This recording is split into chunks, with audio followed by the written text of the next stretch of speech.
So, hello guys, this is Andrea TV Kenya, and it's a good morning that we are with my friend Mr. Mike. And today, as you can see mbele yangu, there are things that we'll get to know more about them. And we want to talk about agriculture and specifically apiculture. I think apiculture is the rearing of bees. Yes. Okay. And so, welcome, Brother Mike. This is Andrea TV Kenya, and have the pleasure to share with the people whatever you have for them today. Thank you so much. Yeah, thank you. So, tell us, who is Mike? My name is Michael Kungu. I was born in Nairobi. I was raised up in town, but my hometown is, rather my home county is Kisumu, and my home is Nyakach, Yeah. specifically Katito. Yes. Okay. Yeah, so I went to school, studied in St. Mary's Yala for my post-primary education. When I was done, after my Form 4, I went to campus. First of all, I went to Uganda. I did a bit of A-levels, Form 5, Form 6, hapa kule. Then when I was done, came back to Kenya. I went to campus. Studied at the University of Nairobi. Did BCom.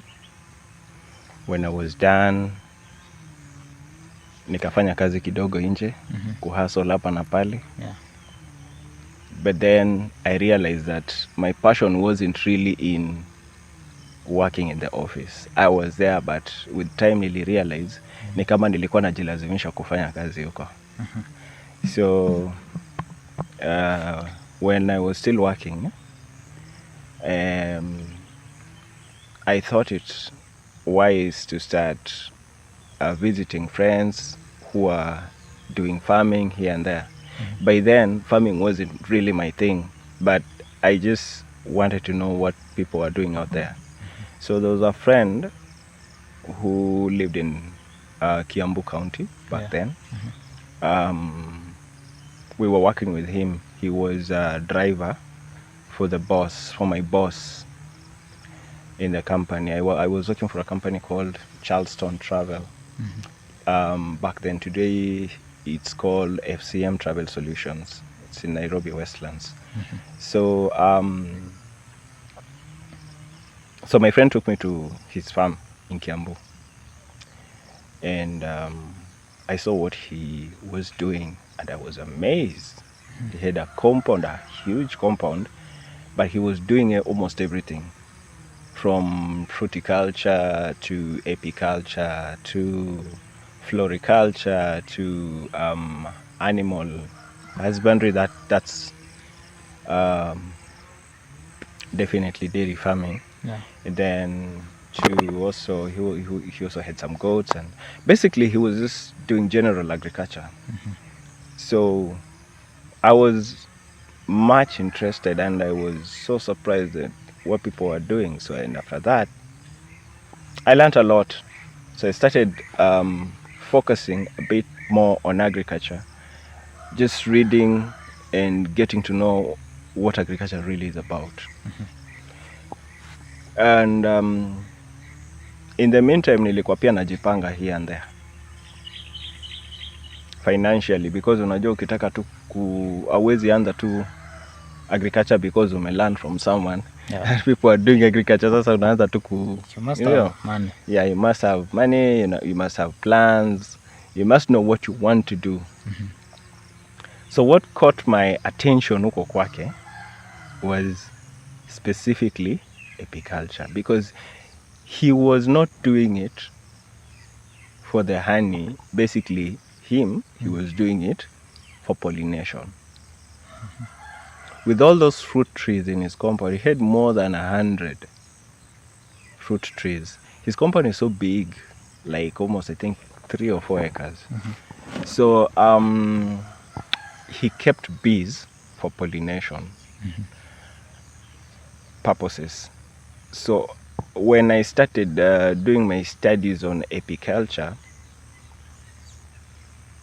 I used to go on YouTube, check out what people are doing, learn more about beekeeping. So in the process, interest ikaanza kuingia. Yeah. And I got more interested. So I came back home. I set up a site, and then I decided to go for training. So I got trained in beekeeping. I went for about 3 different trainings. And I also went for agricultural show. I went to Nairobi. I also went to Kisumu at one time. Then I also went for one in Makueni County. So that I learned more and more about what people are doing about beekeeping here and there. And after that, I came back. I resigned from my job. Then nikakuja with my savings. Then I started off. So when I started off, I just started with about 2 boxes. That's about 3 years ago. So I started with 2 boxes. And yeah, the journey into beekeeping has been interesting kabisa ever since up to now. But saizi nimeendelea. I have about 18 more boxes from the 2. Yes. We'll be able to see them. Tutafika huko tuzione. Yeah, of course. So umesema you definitely resigned from your job. How did you find resigning from your job and starting a new life out of job? Because for somebody to resign.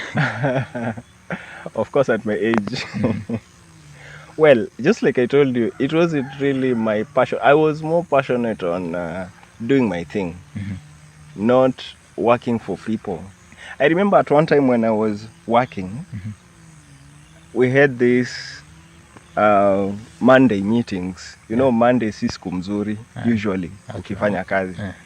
So we had one of these Monday session meetings, yeah? And I can remember my boss was so furious at us because we were not making sales the way she expected. And I remember, I don't know if it was a slip of the tongue, but she used a term, akatuambia ati, your daily sales should be 3 times your monthly salary. And I calculated how much I was earning on a monthly basis times 3. And that is what I'm supposed to make every day for the company. Then I did that by 30 days. And then I deducted my salary. Practically, I realized I was wasting my own talent in her company. And so that's why after kujipanga, after learning about what I wanted to do and getting the interest in basically beekeeping, I decided to give it a shot, because you see, life is about taking risks. Yes. And if you don't take a risk, you never know where you're making mistakes, and you never know where you're heading to. It was a big step. It wasn't a mistake, but it was a big risk I took. But I've never looked back. Yes. So what was your dream career when you were growing up? Wow. When I was growing up, when I was young, I wanted to be a pilot. Yeah, definitely. Kila mtu. Yeah. But by the time nilikuwa namaliza shule, I dreamt about having a business empire where I'm doing my things, where I'm running an empire. I'm running a business empire, a legal business empire, that is. Yeah. Yeah. So I wanted to be a CEO of my own business empire. I didn't know which specific investment I would put in, but that is what I dreamt to become. But now that I'm in agriculture, I want to build my empire, my business empire around agriculture specifically, and beekeeping, to be precise. Yes, because this is a big field. It's a big investment, and it's an area that is wide and spread, and you can do several things. It's not beekeeping is not basically keeping bees for honey production. There are so many things that you can do in beekeeping. You just need to identify which line you're going to invest in beekeeping. Yes. Yeah, so we'll talk about that in a little while. And there's this now when you came home to start beekeeping. Yes. You said you had enough capital to start it. Yes. To kickstart me, I had enough cash to first of all fence the area that I wanted to work on.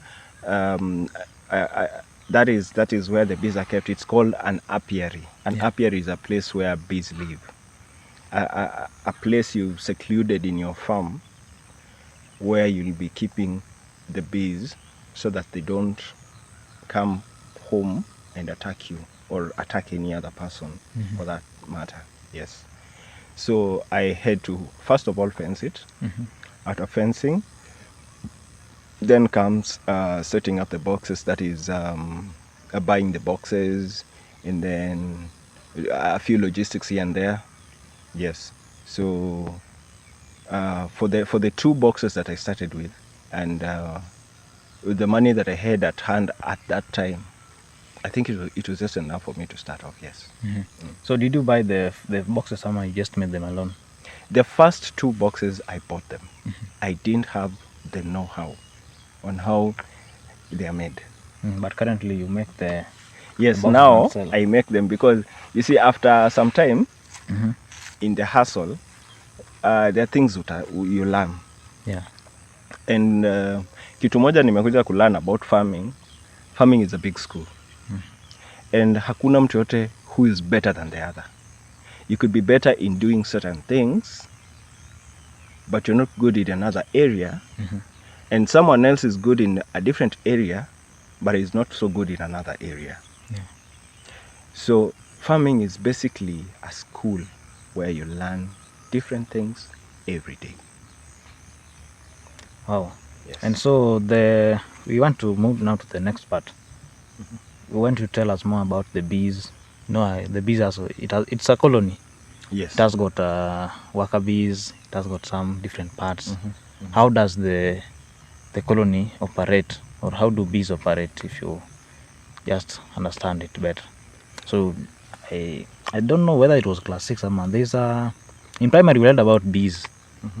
We had the queen bee, drones, nini. I think I still have the little knowledge about it. So just expound on it. Tell us how the colony is formed. Just from the first, how you formed your first apiary. So you bought the boxes. How did you get the bees inside? How does it operate? Okay. Let's first understand what's a bee and what an entire colony. What does it consist of? What is even a colony? Number one, this is what I would say. A colony is a group of bees living together. A colony of bees consists of, one, the queen bee. The queen bee is the mother bee. It's the highest rank in a colony of bees. Okay. She's the one who gives authority. She's in charge of everything that happens in the box. There is nothing that can happen in a colony without the knowledge of the queen. She's the one she's the one who releases pheromones to send the bees to do different activities. Pheromones are senses. It's her own way of communication with the bees, the other bees in the colony. Then we have the workers. Before the workers, we have drones. Drones are based in layman's language. Drones are male bees. Their business in a colony is just to mate with the queen. They don't look for food. They don't do anything. Do we have a number of them or just one? Because we have one queen. Well, there are several drones, but they form about an eighth of a colony. They're not many. If I was to put them in numbers, in a colony of about, say, 30 to 50,000 bees, we have about 1,000 at most. They are not so many. And so then, is it the queen to choose whoever mates? no, the queen doesn't choose. Or the strongest to survive? Just the strongest. The first one that will mate with her basically will definitely just die. Yeah, I remember. Does the queen fly out of the... Yes, the queen flies. Uh-huh. And she doesn't fly all the time. But we'll get to that. Let me finish explaining the colony bit first. So we have a queen, we have drones, then we have worker bees. Worker bees consist of about 80% of the colony. The worker bees, just like their name sounds, their work is to look for food, for nectar, for water, they do all the basic chores of the hive. And Cleaning, we have now the worker bees. We have two types. We have the older worker bees, and then we have the younger worker bees. The older worker bees are the ones that look for food and nectar and pollen outside the hive. Then we have the younger worker bees. These are younger bees that were recently hatched.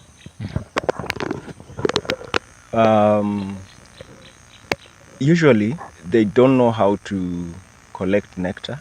They don't even know how to collect water, pollen, and food. They don't know how to do that. But they are usually trained. They are trained by the older worker bees. Not all bees, not all old worker bees go out to look for food. There are some that usually remain in the box. The ones that remain in the box are the ones that teach the younger worker bees how to do chores in the hive. That is cleaning, that is feeding the larvae, that the eggs that are developing into larvae that the queen laid in the honeycombs, or rather in the combs. And then there is also feeding the queen. There is making royal jelly for the queen. Basically guarding the queen, the guarding the colony. Hiyo ndio inakuanga kazi ya the younger worker bees most of the time as they develop. So how long does it take them to mature? Well, it takes 14 days for an egg to develop into a queen. Just 14 days. Then it takes 21 days for an egg to develop into a worker bee. And it takes 28 days for an egg to develop into a drone. So that's the life cycle of all these bees in the colony. Yes. And then apart from that, you also asked me. So we have the queen, the drone, the worker bee. Yes. Only the three. Only the three. So under the queen, you mentioned something to do with the royal jelly. Yeah. What's about the royal jelly? Royal jelly is it's the food. It's food for the queen basically. That is the only food that the queen feeds on. The queen doesn't eat honey. But the younger ones, once the queen lays an egg or eggs in combs in the honeycombs, the younger eggs, for them to turn into larvae stage, it takes about 3 to 4 days. During that time, those younger ones are fed on royal jelly purely. And then after 4 days, starting from the 5th day onwards until they mature, they'll be fed on honey throughout. Why? Because if they were to be fed on royal jelly throughout, they'll all develop into being queens. And there would be no colony. So they are fed on honey so that they turn out to be virgin workers. So there's no possibility that a colony can have 2 queens? There is a possibility. The possibility will come when, say, the colony wants to split. And usually, when a colony wants to split, it would happen due to several factors. Maybe the bees have increased in population, they've overgrown their number, so they can't handle themselves in one a box, for that matter. So usually what they do is that they have a consensus on their own, and they'll send out scouts. Scouts are scouts and worker bees are just the same. The worker bees are the scouts. Okay. So they'll go out, they'll go look for new places to live. So when they find a new place, they'll do what is called an inspection, and then they'll come back home, give information to the queen. The queen will release another pheromone that will send some other bees, including the one that brought information home, to go inspect that box again, or the new home for that matter. And once those bees are certified that that home is okay and it's good for residing, they will come back home. And when they're coming back, they'll dance in there is a certain motion that they usually dance with. So the queen will know that this new place is good for residing. So they come back home, and then the workers will create something called they usually create a queen comb. It's a small comb where the queen, it's unique. It's a bit unique. It's a bit bigger. So that's where queen inakuja na lay egg inside it. Because the work of the queen, one of the functions of a queen is just to lay eggs. So ita lay mayai pale ndani, and then Only the one workers, ama several? just one. Then the worker bees, because they're the ones that produce the royal jelly for the queen, they'll feed that cell, that specific queen cell, with royal jelly, only royal jelly. But usually they won't create one. Zinatengeneza several. They can even make 10 queen cells. So queen italay mayai kwa hizo cells zote. Then workers watatengeneza royal jelly and feed royal jelly specifically to the Cells. to those cells for the 14 days. Then after the 14 days, zita hatch. Okay? So ziki hatch, the queen will realize, because atajua wakati ana release pheromone, then another queen will also release pheromones. So what she'll do, she'll kill other queens. She has a sting that can't bite. She can't sting a human being, but she can sting another queen. Unajua tu kawaida uwezi yeka ndume wawili kwa nini moja. Yeah. Kwa boma moja watapigana. Everybody wants to own space yake. So the queen ata nini, the main queen mwenye analinda this colony ndio ataanza kuua the other queens. Sasa atawaua tu mpaka itafika mahali atabaki na mwingine mmoja. So when all this is happening, usually hapo ndani ya colony kutakuwa na havoc kivyao. Hiyo ndio itafanya the splitting. ita happen. So ile splitting ikihappen, usually you'll find that part of the colony will split.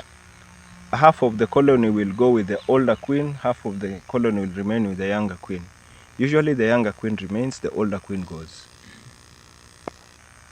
That is what happens. So how do they choose to go? Or pia they're directed with the queen? Okay, you see the scouts, when walienda wakapata the new home, usually will live with the older queen. They're the ones who will direct this colony, this swarm, to the new home.